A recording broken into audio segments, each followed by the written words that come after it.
శ్రోతలందరికీ శుభ సాయంత్రం. విజయస్ఫూర్తి కార్యక్రమానికి స్వాగతం. 10వ తరగతి పరీక్షల్లో ఇంగ్లీష్ పరీక్ష మార్చ్ 24వ తేదీన జరగబోతుంది.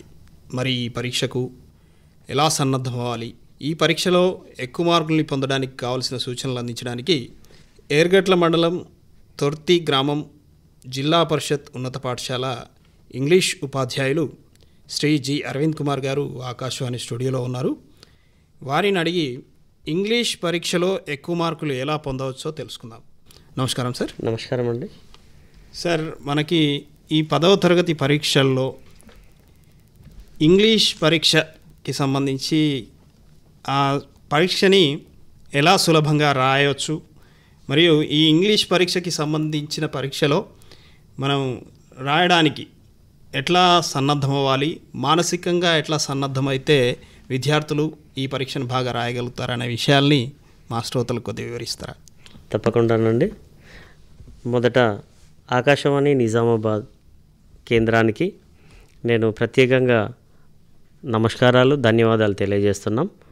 10వ తరగతి విద్యార్థులకి చక్కని మార్కులు రావడం కోసం మీరు ఎంతో చక్కని కార్యక్రమాన్ని విజయస్ఫూర్తి రూపంలో విద్యార్థులకు తీసుకురావడం చాలా ఆనందంగా ఉంది.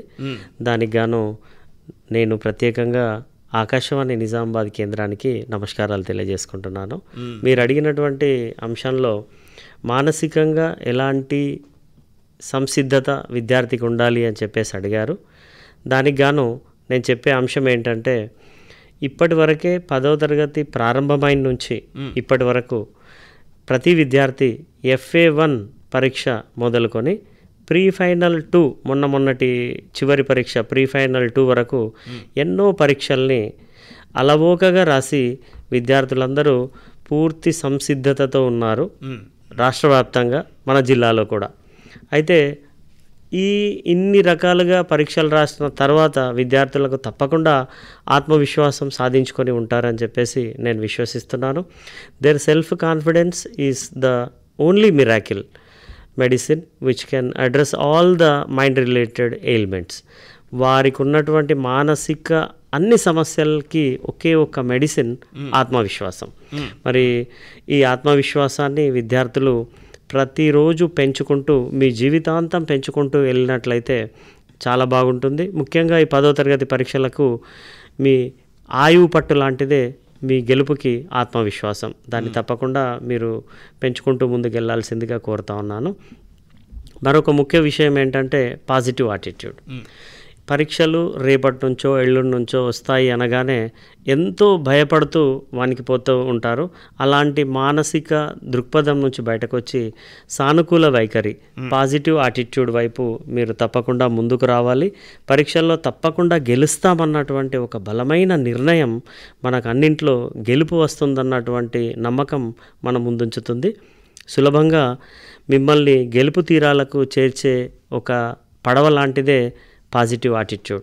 నేను గెలుస్తాను అని చెప్పేసి ప్రతిరోజు అలాగే మీ మనసులో అనుకుంటూ కృషి చేస్తూ ఉంటే తప్పకుండా గెలవచ్చు.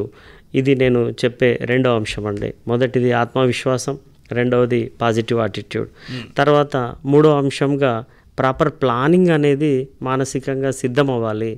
నేను ఏ విషయంలో బలహీనంగా ఉన్నాను, నేను ఏ విషయంలో బలహీనంగా వెనకబడిపోతున్నాను, నేను ఎక్కడ బలపడాలి, నేను బలపడాలంటే ఏం చదవాలి, ఎన్ని గంటలకు నా మనసు యాక్టివ్గా ఉంటుంది, అప్పుడు ఏ సబ్జెక్టు చదివితే బాగుంటుంది అని ప్రణాళిక వేసుకొని చక్కగా ప్రిపేర్ అయ్యి ఉంటే తప్పకుండా మీరు ముందుకెళ్ళచ్చు. ఇప్పటి వరకు మీరు చదవకున్నా ఇప్పుడు అయినా మేల్కొని చక్కని ప్లాన్ ప్రిపరేషన్ మొదలుపెట్టి ముందుకెళ్తే తప్పకుండా గెలుస్తారు.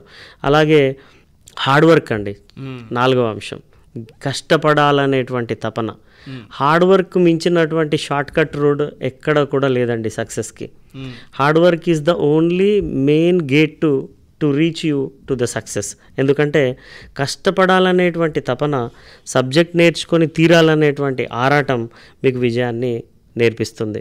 సబ్జెక్ట్ నేర్చుకోవాలనేటువంటి ఆరాటం మీలో ఎంత పెరుగుతుందో అప్పుడు మీరు మీకున్న వనరులన్నీ ఉపయోగించుకుంటారు. మీ టీచర్లని, మీ పుస్తకాలని, మీ శ్రేయోభిలాషుల్ని, ఇలాంటి మాధ్యమాల్ని, ఆకాశవాణి ద్వారా వచ్చే కార్యక్రమాలు, న్యూస్ పేపర్లో వచ్చేటువంటి అంశాలు, టీవీల్లో వచ్చేటువంటి అంశాలు అన్నింటినీ వాడుకొని వాటిని మీ విజయానికి మెట్లుగా మార్చుకొని ముందుకెళ్ళొచ్చు అని చెప్పేసి నేను తెలియజేస్తున్నాను. మానసికంగా ముఖ్యంగా ఆత్మవిశ్వాసం, పాజిటివ్ యాటిట్యూడ్, ప్రాపర్ ప్లానింగ్, దానికి తగ్గ ప్రిపరేషన్, అలాగే హార్డ్ వర్కింగ్ నేచర్ ఇవి సిద్ధంగా ఉంటే తప్పకుండా విద్యార్థులు ఈ పరీక్షల్లో సునాయాసంగా అన్ని పరీక్షల్లో నాట్ ఓన్లీ ఇన్ ఇంగ్లీష్ గెలుపు తీరాలకి చేరొచ్చు అని చెప్పేసి నేను తెలియజేస్తున్నాను.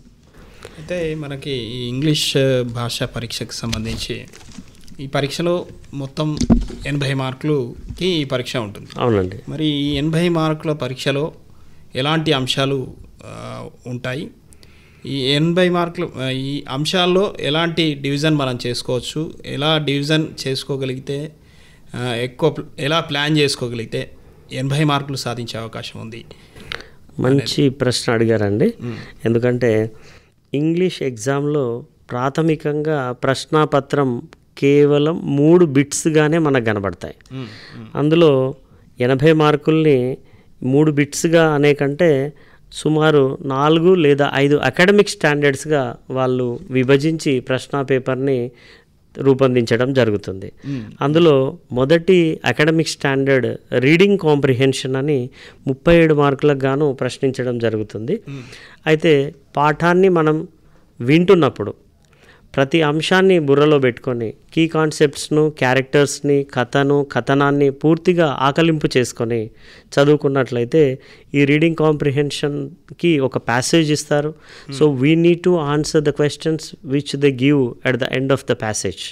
So that is the only simple trick we need to follow. ఇది ఎంత సులభం అంటే విద్యార్థులకు ఇది 6వ తరగతి లేదంటే 2-3 తరగతుల నుంచే రీడింగ్ కాంప్రిహెన్షన్ మీద రకరకాల బోధనా పద్ధతులు, పరీక్షా విధానాల్లో విద్యార్థులకి మార్గదర్శకం చేస్తూనే ఉన్నారు. కాబట్టి ఈ అంశంలో 37 మార్కులు సులువుగా తెచ్చుకోవచ్చు.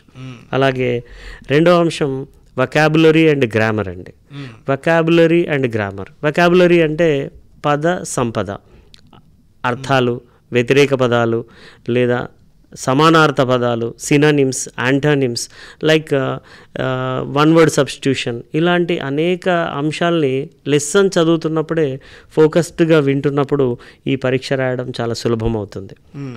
1వ తరగతి నుంచి 10వ తరగతి వరకు చక్కగా నేర్చుకున్నటువంటి అనేక అంశాలపైన, గ్రామర్ అంశాలపైన అన్నింటినీ నా విద్యార్థి 10వ తరగతి వరకు నేర్చుకున్న అంశాల్లో ఎంత పట్టు సంపాదించాడు అని పరీక్షించే, రీడింగ్ కాంప్రిహెన్షన్ తర్వాత పరీక్షించేటువంటి అంశమే గ్రామర్ అండ్ వొకాబులరీ అండి. సో ఇక్కడ విద్యార్థులు ఈజీగా 23 మార్కులు సాధించే అవకాశం ఉంటుంది గ్రామర్కు, వొకాబులరీకి కలిపి. ఇంకా చివరాకరణ చెప్పుకునేటువంటి అంశం ఇంకో అకాడమిక్ స్టాండర్డ్ క్రియేటివ్ రైటింగ్ అండి. క్రియేటివ్ రైటింగ్ ఈ పదంలోనే ఉంది. క్రియేటివ్ అంటే సృజనాత్మకత. సృజనాత్మకత అంటే ఏదో సృష్టించి రాయాలి అన్నమాట. మనము వాళ్ళు ఇచ్చినటువంటి ప్రశ్నకు అనుగుణంగా పుస్తకంలో ఎక్కడ బైహాడ్ చేయనటువంటి అంశాలు, పట్టినటువంటి అంశాలు కాకుండా స్వతహాగా తాను ఆలోచించి ఒక అంశాన్ని సృష్టించి మరీ క్రియేట్ చేసి రాసేటువంటి ఒక ప్రశ్న రూపమే క్రియేటివ్ రైటింగ్. దాన్ని డిస్కోర్స్ కన్స్ట్రక్షన్గా కూడా మనం చెప్పడం జరుగుతుంది. ఈ విభాగానికి మనం 20 మార్కులు మనం కేటాయించుకోవడం జరుగుతుంది. ఈ విధంగా మనం హ్యాపీగా ప్రశ్నపత్రాన్ని 3 అకాడమిక్ స్టాండర్డ్స్గా కాకుండా ఇందులో ఇంటర్లింక్డ్గా మనం చెప్పుకునేటువంటి అంశం ఏంటంటే ఇది కన్వెన్షన్స్ ఆఫ్ రైటింగ్ని కూడా అన్ని అకాడమిక్ స్టాండర్డ్స్లో ఇంటర్లింక్డ్గా ఉంటుంది. వాటిపైన కాస్త ఫోకస్ చేసినట్లయితే విద్యార్థులు చక్కగా మీరు అడిగినట్లుగా 80 మార్కుల పేపర్ని సులభంగా రాసే అవకాశం ఉంటుంది. అంటే మీరు చెప్పినట్టుగానే రీడింగ్ కాంప్రిహెన్షన్ మరియు వొకాబులరీ, గ్రామర్ ఇవన్నీ అన్నారు. అయితే ఈ రీడింగ్ కాంప్రిహెన్షన్కి సంబంధించి ఎన్ని ప్యాసేజెస్ వచ్చే అవకాశం ఉంది? రీడింగ్ కాంప్రిహెన్షన్లో మీరు 37 మార్కులు అన్నారు. 37 మార్కుల్లో మనం ఎలాంటి విభజన చేసుకోవాల్సిన అవసరం ఉంది? ఎన్ని ప్యాసేజెస్ వచ్చే అవకాశం ఉంది?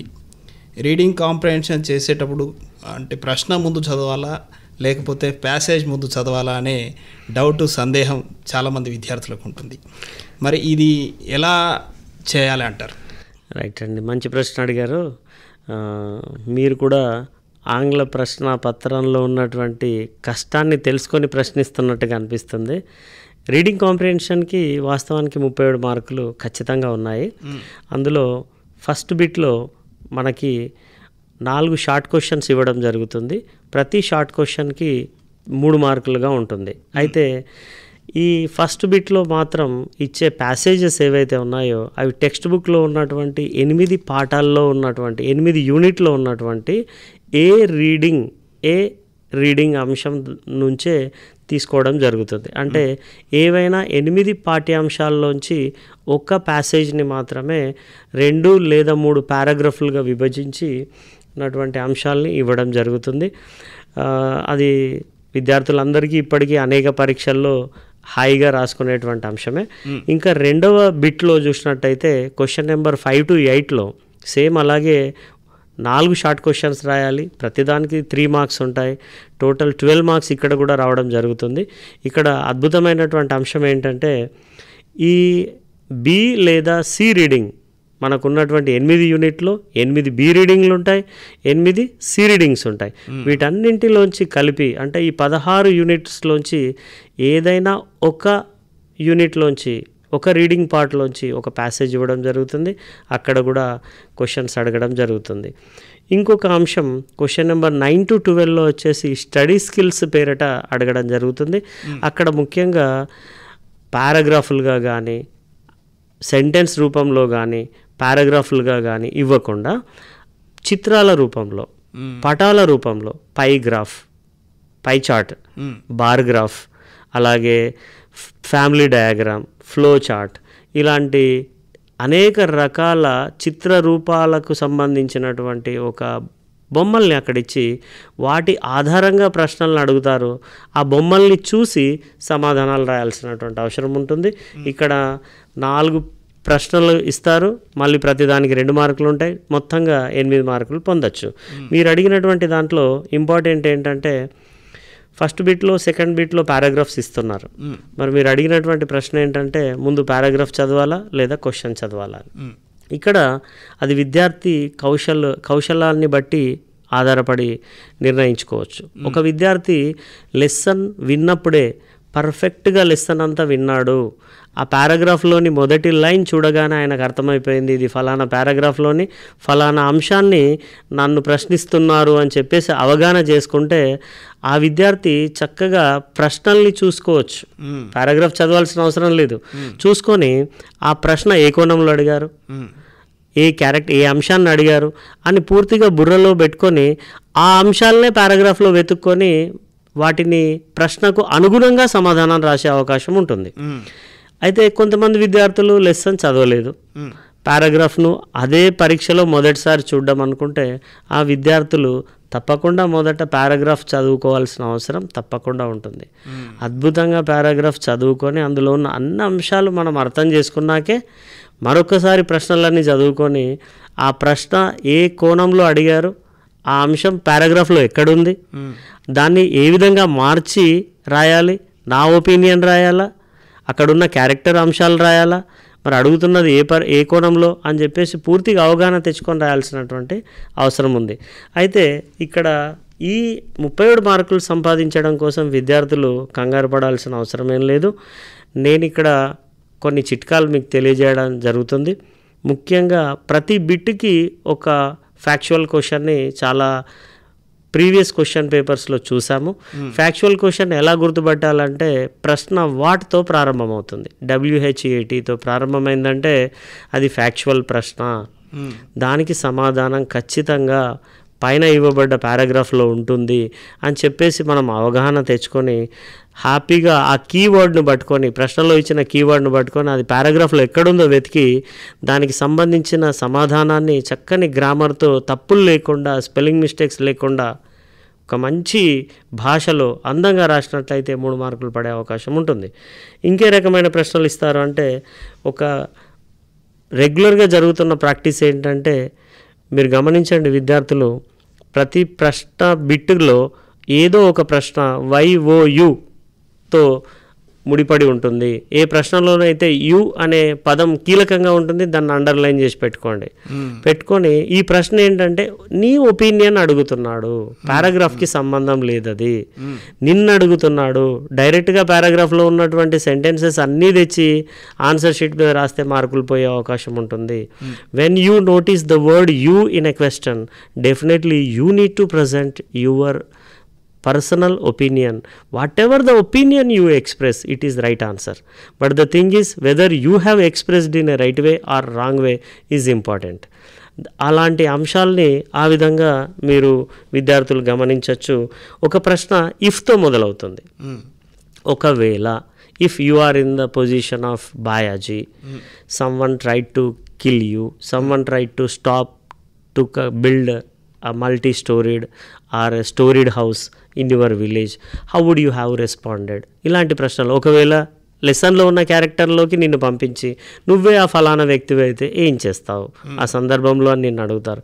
ఇలాంటి ప్రశ్న తప్పకుండా ప్రతి బిట్లలో ఒకటి వచ్చే అవకాశం ఉంటుంది. కాబట్టి విద్యార్థులు ఒక ఫ్యాక్చువల్ ప్రశ్న ఎలా రాయాలి, ఒక ఒపీనియన్ బేస్డ్ క్వశ్చన్కి ఆన్సర్ ఎలా రాయాలి, ఒక ఇఫ్తో ప్రారంభమయ్యే ప్రశ్నకు ఆన్సర్ ఎలా రాయాలి అని చెప్పేసి మీరు నేర్చుకొని ఉంటే తప్పకుండా మంచి మార్కులు వచ్చే అవకాశం ఉంటుంది. ఇఫ్తో ఏం చేస్తారు? If I were in the place of Bayaji, if I were in the place of Abdul Kalam, if I were in the place of Nick. దాని తర్వాత ఏం జరిగింది నెక్స్ట్ పార్ట్లో రాయాలి. I would have responded as he responded in the lesson అని రాసినా సరిపోతుంది. ఇది షార్ట్కట్లో. ఇది ఏంటంటే గుడ్డిగా రాసి మార్కులు తెచ్చుకోవచ్చు సులభంగా.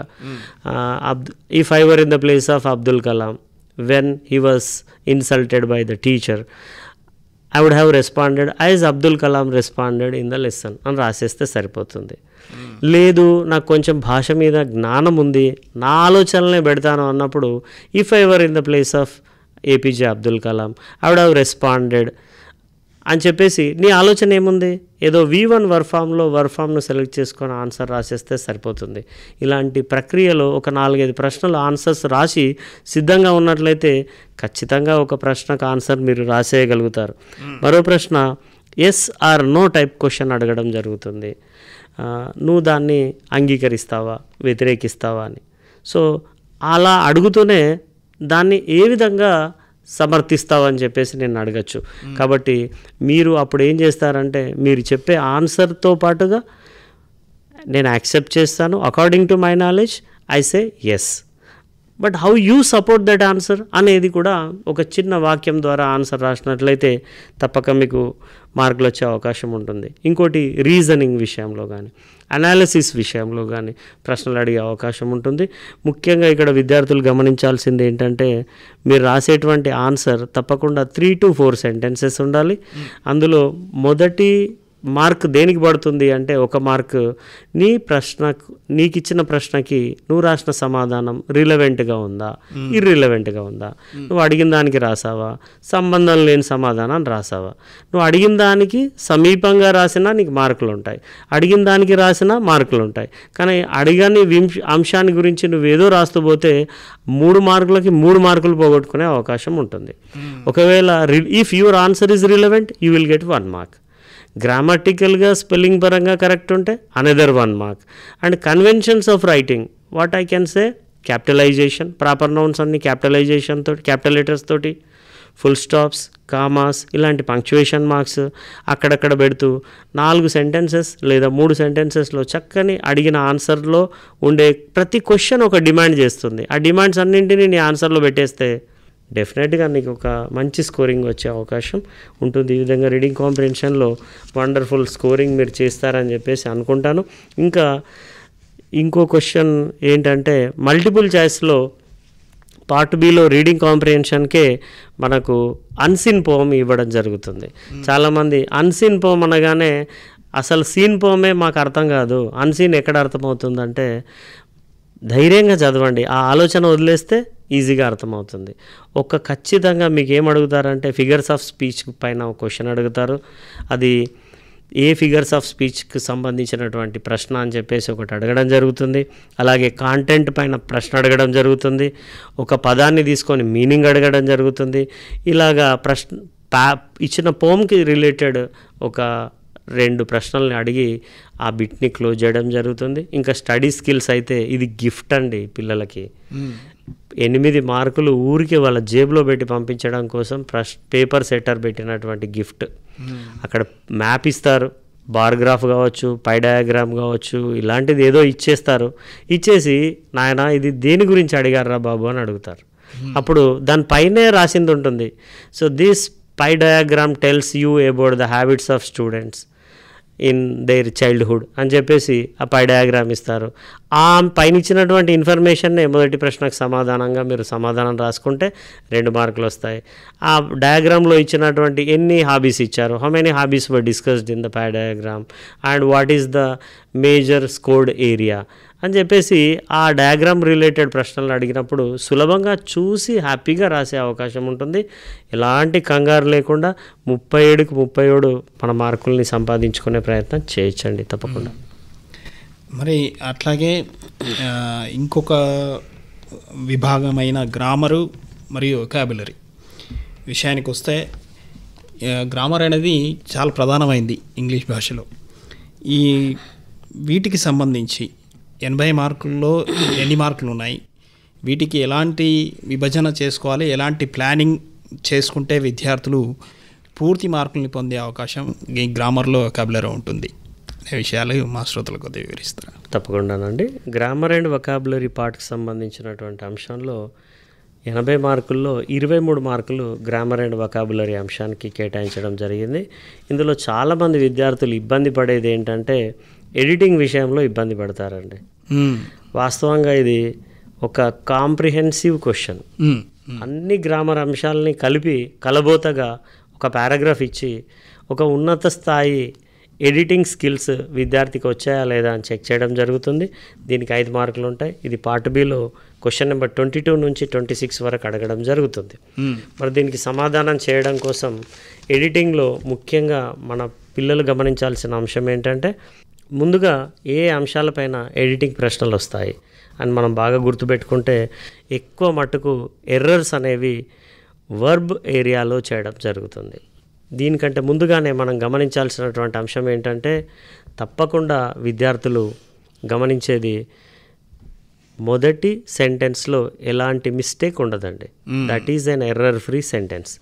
ఆ ఎర్రర్ ఫ్రీ సెంటెన్స్ ఎందుకు ఇస్తారు అంటే, మిగతా సెంటెన్సెస్లో ఎర్రర్స్ పెట్టి ఆ ఎర్రర్స్ని ఎడిట్ చేయమని మనల్ని అడుగుతారు. కాబట్టి ఆ ఎర్రర్స్ ఏ టెన్స్లో ఉంటాయి, ఏ హెల్పింగ్ వర్బ్లో ఉంటాయి అనే క్లూస్ ఫస్ట్ సెంటెన్స్లో దొరుకుతాయి. ఆ క్లూస్ని కనిపెట్టి ఆ క్లూస్ ప్రకారంగా మనం సమాధానాలు రాసుకునే ప్రయత్నం చేయాలి. మొదట ఆ అంశాన్ని గమనించుకొని తర్వాత మనం తప్పకుండా వర్బ్ ఫార్మ్స్ పైన ఒక కన్నేసి పెట్టాలి. మరి ఫస్ట్ సెంటెన్స్ పాస్ట్ టెన్స్లో ఉన్నట్టయితే దాని ఫాలోయింగ్ సెంటెన్సెస్ పాస్ట్ టెన్స్లో ఉండాల్సిన అవసరం ఉంటుంది. కానీ పేపర్ సెట్టర్ ఇంటెన్షనల్గా అక్కడ పాస్ట్ టెన్స్ కాకుండా ప్రజెంట్ టెన్స్లో క్వశ్చన్స్ అడగడం జరుగుతుంది. మరి అప్పుడు దాన్ని సులభంగా ఆ వర్బ్ను ఎడిట్ చేసి ఆ సెంటెన్స్ని యాజ్ ఇట్ ఈస్గా ఆన్సర్ రూపంలో రాసే ప్రయత్నం చేయాలి. అలాగే హెల్పింగ్ వర్బ్స్లో ఎర్రర్స్ ఉంటాయండి. అలాగే ముఖ్యంగా ఒక వర్బ్ V1 ఫామ్లో ఉన్నప్పుడు 2+V1 ఇన్ఫినిటివ్ స్ట్రక్చర్లో ఒక సెంటెన్స్ ఉన్నప్పుడు 2 తర్వాత V1 ఉండాల్సిన అవసరం ఉంటుంది. అక్కడ వర్బ్ 1 కాకుండా పాస్ట్ ఫామ్లో ఉన్నట్టయితే దాన్ని ప్రజెంట్ ఫామ్లోకి మార్చాల్సిన అవసరం ఉంది. ఇంకా హ్యావ్ కానీ హ్యాస్ కానీ హ్యాడ్ లాంటి హెల్పింగ్ వర్బ్స్ ఉన్నప్పుడు వాటి పక్కన వర్బ్ 3ని మాత్రమే మనం యాక్సెప్ట్ చేయాల్సిన అవసరం ఉంది. అలాగే వర్డ్ ఆర్డర్ని కూడా జిగ్జాగ్గా జంబుల్డ్ ఫామ్లో సెంటెన్స్ని ఇచ్చి దాన్ని రీఅరేంజ్ చేయమని మనకు అడగకుండా మనం చదివేటప్పుడే అర్థమవుతుంది ఇదేదో తేడాగా ఉంది అని అర్థమైందంటే అది వర్డ్ ఆర్డర్ ఎర్రర్ అని ఒక్కసారి అక్కడ ఆగి గమనించినట్లయితే దాన్ని సరి చేసుకోవచ్చు. ఎక్సెస్ వర్డ్స్ని ఇస్తారు, ఎక్సెస్ వర్డ్స్ని డిలీట్ చేయాల్సిన అవసరం ఉంది. అలాగే మిస్సింగ్ వర్డ్స్ ఇస్తారు, మిస్సింగ్ వర్డ్స్ని యాడ్ చేయాల్సిన అవసరం ఉంటుంది. అలాగే 2+ మోడల్స్ని టెస్ట్ చేయడం జరుగుతుంది. ఎందుకంటే ఏ మోడల్ రాసినా కానీ మోడల్ వర్బ్ పక్కన ఖచ్చితంగా V1 రావాలి. ఐ విల్ ప్లే అంటాం, ఐ కెన్ ప్లే అంటాం, ఐ కుడ్ ప్లే అంటాం, ఐ షల్ ప్లే అంటాం. అన్నప్పుడు ఈ అన్ని మోడల్ వర్బ్స్ పక్కన ప్లే అనే వాడుతున్నాం V1.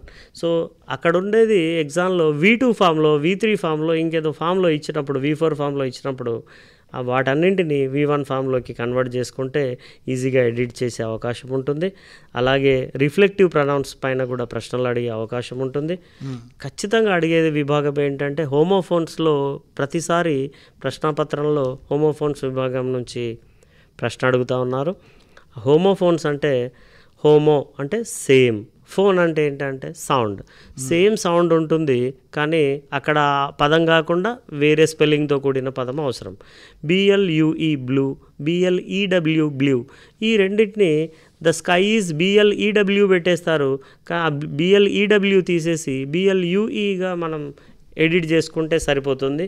ఈ అంశాలని గమనించండి. అలాగే PNG errors, person, number, gender అంశాల్లో కూడా చాలా ఎర్రర్స్ ఉంటాయి. ఇప్పుడు చెప్పిన అంశాలన్నింటినీ మీరు గమనించుకొని అందులో ఏవో 5 ఎర్రర్స్ని మాత్రమే ఎగ్జామ్లు ఇస్తారు. వాటిని మనం సులభంగా చేస్తే ఎడిటింగ్ బిట్లో గ్రామర్ని హ్యాపీగా చేసుకోవచ్చు. నెక్స్ట్ విద్యార్థులకు ఈజీగా ఉండేటటువంటి గ్రామర్ బిట్, స్కోరింగ్ హైగా ఉండే గ్రామర్ బిట్ ఏంటంటే ట్రాన్స్ఫర్మేషన్ ఆఫ్ సెంటెన్సెస్. ఇందులో 6 సెంటెన్సెస్కి అండర్లైన్ చేస్తారు. అందులో మనం 4 మాత్రమే వాళ్ళు ఏ రకంగా ట్రాన్స్ఫార్మ్ చేయమంటున్నారో ఆ రకంగా ట్రాన్స్ఫార్మ్ మార్చి రాయాల్సిన అవసరం ఉంటుంది. ముఖ్యంగా అందులో ఒకటి ఖచ్చితంగా యాక్టివైజ్ నుంచి ప్యాసివైజ్కి అడగడం జరుగుతుంది. ఇంకోటి డైరెక్ట్ స్పీచ్ నుంచి ఇండైరెక్ట్ స్పీచ్కి అడగడం జరుగుతుంది. ఒక క్వశ్చన్ ట్యాగ్లో అడగడం జరుగుతుంది. అలాగే కొన్ని సార్లు కంబైనింగ్ సెంటెన్సెస్లో సిన్స్ కానీ, ఆల్దో కానీ, డెస్పైట్ ఆఫ్ కానీ, నాట్ ఓన్లీ బట్ ఆల్సో కానీ, ఇంకా ఈదర్ ఆర్, నీదర్ నార్ లాంటి చాలా అంశాలతో కంబైన్ చేయడం అడగడం జరుగుతుంది. అలాగే సింపుల్, కాంపౌండ్, కాంప్లెక్స్ అనేటువంటి డిగ్రీస్ ఆఫ్ కంపారిజన్స్లో కానీ, అలాగే చాలా ఈ ఇందాక చెప్పుకున్న అనేక గ్రామర్ అంశాల పట్ల అవగాహనతోటి ఉన్నట్లయితే మనకు 6 రకాల ప్రశ్నల్ని మనం మార్చి రాయాల్సిన అవసరం ఉంటుంది. అడుగుతారు కానీ 4 రాస్తే సరిపోతుంది. 2 ఎక్స్ట్రాగా ఉంటాయి. మీకు వస్తే 6 రాయొచ్చు, లేదంటే 4 రాయొచ్చు. ఆ 4 కోసం సంసిద్ధంగా ఉండాలంటే ఒక యాక్టివైజ్, ప్యాసివైజ్, ఓ డైరెక్ట్, ఇండైరెక్ట్ స్పీచ్, ఓ క్వశ్చన్ ట్యాగ్, అలాగే సెంటెన్సెస్ని కంబైన్ చేయడం ప్రక్రియ మీరు నేర్చుకోండి. ముఖ్యంగా సెంటెన్సెస్ని కంబైన్ చేయడంలో ఈ డిగ్రీస్ ఆఫ్ కంపారిజన్లో చూసినట్టయితే నో సూనర్ దెన్ కానీ, స్కార్స్లీ వెన్ కానీ, హార్డ్లీ వెన్ కానీ, ఈ 3 ఒకటి అడగడం జరుగుతుంది. ఖచ్చితంగా మీరు దీన్ని నోట్ చేసుకొని వీటిని ప్రిపేర్ అయ్యి సిద్ధంగా ఉంటారని చెప్పేసి నేను కోరుతా ఉన్నాను. అలాగే సూన్ యాజ్ కానీ, సూన్ ఆఫ్టర్ కానీ ఇలాంటి పదాలతోటి కూడా మిమ్మల్ని సెంటెన్సెస్ని క్లబ్ చేయమని అడగడం జరుగుతుంది. వీటిని కాస్త జాగ్రత్తగా నేర్చుకుంటే తప్పకుండా మీకు మార్క్స్ వస్తాయి. గ్రామర్లో ఒక ఉప అంశం ఏంటంటే వొకాబులరీకి మనం చూసినట్లయితే ఒక క్లోజ్ టెస్ట్ రూపంలో 5 మార్క్స్, అలాగే డూ యాజ్ డైరెక్టర్ రూపంలో కూడా మనకు మార్క్స్ ఇవ్వడం జరుగుతుంది. క్లోజ్ టెస్ట్ లాంటివి సుమారు 6వ తరగతి నుంచి మనకు సుపరిచితం, చక్కగా రాస్తూనే ఉన్నాం. డూ యాజ్ డైరెక్టెడ్ కూడా synonyms, antonyms, meanings, one word substitution, correct forms లాంటి అంశాలని చక్కగా నేర్చుకున్నట్లయితే మనం మార్కులు స్కోర్ చేసే అవకాశం ఉంటుందండి. అయితే last but not the least, discourses అంటే ఏమిటి, ఈ అంశంలో ఎన్ని మార్కులు ఉన్నాయి, ఈ అంశానికి సంబంధించిన పూర్తి మార్కుల్ని సాధించాలంటే విద్యార్థులు పాటించాల్సిన ప్లానింగ్ ఎలా ఉండాలంటారు? ఫైన్ అండి. డిస్కోర్సెస్ అంటే క్రియేటివ్ రైటింగ్. ఇక్కడ మీరు అడిగిన ప్రశ్న డిస్కోర్స్ అనగా ఏంటి? డిస్కోర్స్ అంటే ఏం లేదు, అదొక భాషా ప్రక్రియ. భాషను సృష్టించడమే discourse. Creation of the language is discourse. మనం భాషను సృష్టించాలి, either in the written form or in the oral form. So ఎగ్జామినేషన్లో ఓరల్ ఫామ్ టెస్ట్ చేయడానికి కుదరదు కాబట్టి రిటర్న్ ఫామ్లోనే creative writing, discourse construction in writing mode అని చెప్పేసి 20 మార్క్స్కి అడగడం జరుగుతుంది. సో ఇది చాలా సులభం. మా టెక్స్ట్ బుక్స్ అన్నీ కూడా డిస్కోర్స్ ఓరియంటెడ్ పెడగాజీ విధానంలోనే రూపొందించడం ఉంది. కాబట్టి ఇంకో అద్భుత విషయం ఏంటంటే పిల్లలకి 6వ తరగతి నుంచి 10వ తరగతి వరకు ఏ డిస్కోర్స్ అయితే నేర్చుకున్నారో అయ్యే డిస్కోర్సెస్ 10th వరకు ఉంటాయి. అవే messages notice, diary, poster, profile, invitation, biography, letter and conversation, interview లాంటి అంశాలనే ప్రతి క్లాస్లో అడుగుతారు. అయితే ఇక్కడ కొన్ని group A, group B discourses అని ఉంటాయి. మెసేజ్, నోటీస్, డైరీ మైనర్ డిస్కోర్స్లో group A, group B poster, profile, invitation అని ఉంటాయి. ఈ గ్రూప్ బిలో ఉన్నవి టెక్స్ట్ బుక్ సంబంధం లేనటువంటి అంశాలపైన అడుగుతారు. గ్రూప్ ఏ టెక్స్ట్ బుక్ సంబంధం ఉన్న అంశాల మీద అడుగుతారు. మీరు మేజర్ డిస్కోర్సెస్లో ఆలోచించినట్లయితే చక్కగా కాన్వర్జేషన్ ప్రాక్టీస్ చేసుకోండి, ఇంటర్వ్యూస్ ప్రాక్టీస్ చేయండి, ఒక కొరియోగ్రఫీ స్క్రిప్ట్ని కూడా ప్రాక్టీస్ చేసుకునే ప్రయత్నం, డిస్క్రిప్షన్ ప్రాక్టీస్ చేసే ప్రయత్నం చేయండి. ఇప్పటికే ఎన్నో రాసి ఉంటారు, అదే ధైర్యంగా రాయండి. మీరు ఒకటి గుర్తుంచుకోండి, ఇక్కడ డిస్కోర్స్ రాస్తున్నాము అంటే మన బుక్లెట్లో ఒక ఫ్రెష్ పేపర్ తీసుకోవాలి, ఫుల్ పేపర్. అంటే స్టార్టింగ్ వేరేది రాయకూడదు, ఎండింగ్ వేరేది రాయకూడదు. ఆ పేజ్ మొత్తం డిస్కోర్స్కే రాయాలి. అలా రాస్తూ చక్కని లేఅవుట్ మెయింటైన్ చేస్తూ డిస్కోర్స్ మార్కర్స్ని వాడుతూ స్ట్రైకింగ్ వర్డ్స్ వాడుతూ ఆ డిస్కోర్స్ రిలేటెడ్ వర్డ్స్ని తప్పకుండా వాడుతూ నేర్చుకున్నటువంటి అంశాలని, ప్రశ్నలో పరీక్షించిన అంశాలని తప్పకుండా ఆ కీ కాన్సెప్ట్స్ డిస్కోర్స్లో వచ్చే రకంగా రాసినట్లయితే మంచి మార్కులు మీరు పొందే అవకాశం ఉంటుంది. తప్పకుండా మీరు ఈ సూటబుల్ లాంగ్వేజ్ని, ఏ డిస్కోర్స్కి ఏ లాంగ్వేజ్ సూట్ అవుతుందో మీరు గమనించి చక్కగా రాస్తారని చెప్పేసి నేను కోరుకుంటున్నాను. ఇక్కడ ఈ 20 మార్కులకు మీరు ఎలాంటి కన్ఫ్యూజ్ లేకుండా, గ్రామర్లో స్పెల్లింగ్స్లో ఎర్రర్స్ లేకుండా లేఅవుట్ మెయింటైన్ చేస్తూ ఆ discourse related vocabulary related words అన్నీ వాడుతూ ఆనందంగా రాస్తే మంచి మార్కులు తప్పకుండా వస్తాయండి. 10వ తరగతి పరీక్షల్లో ఇంగ్లీష్ భాష పరీక్ష రాయబో విద్యార్థులకు ఆల్ ది బెస్ట్, మరొకసారి ఆల్ ది బెస్ట్ చెప్తూ మా స్టూడియోకి ఇచ్చేసిన అరవింద్ కుమార్ గారికి ఈ 10వ తరగతి విద్యార్థులకు సూచనలు అందించినందుకు ప్రత్యేకంగా ధన్యవాదాలు తెలియజేస్తూ, ఆకాశవాణి తరఫున ధన్యవాదాలు తెలియజేస్తూ ముగిస్తున్నాను కార్యక్రమాన్ని. థ్యాంక్ యూ అండి. నమస్కారం. విద్యార్థులందరికీ అడ్వాన్స్ కంగ్రాచులేషన్స్. Thank you.